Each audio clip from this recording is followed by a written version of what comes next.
ময়াঙ্ক যাদবের 156 কিলোমিটার বেগের বলের সামনে চোখে সর্ষের ফুল দেখল যেন আরসিবির batting line up.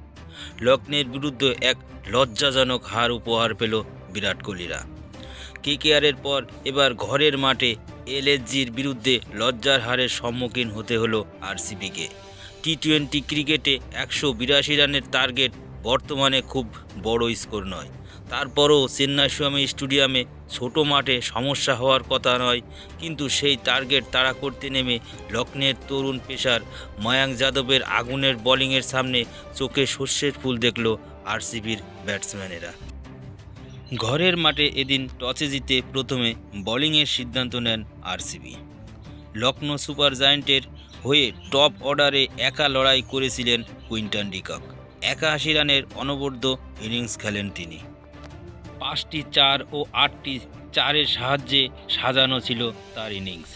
KL Rahul, Marcus Stoinis set হওয়ার পরেও বড় স্কোর করতে পারেনি এদিন। রাহুল 20 ও স্টোয়নিস 24 রান করেন।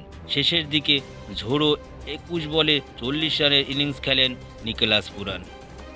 20 ওভারে 5 উইকেট হারিয়ে 181 রান করেন লখনৌ সুপার জায়ান্ট।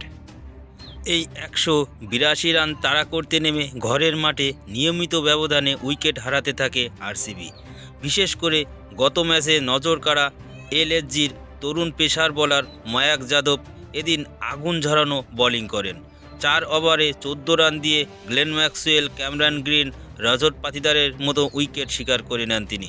ময়াঙ্কের পেসের সামনে দাঁড়াতেই পারেনি আরসিবির ব্যাটিং লাইন আপ। তবে শেষের দিকে মহিপাল লোমোহর চেষ্টা করলেও দলকে জয় এনে দিতে পারেনি। 13 বলে 33 রান করেও হারা ম্যাচ জেতানোর পক্ষে তা যথেষ্ট ছিল না। শেষ পর্যন্ত পুরো ওভারও ব্যাট করতে পারেনি আরসিবি।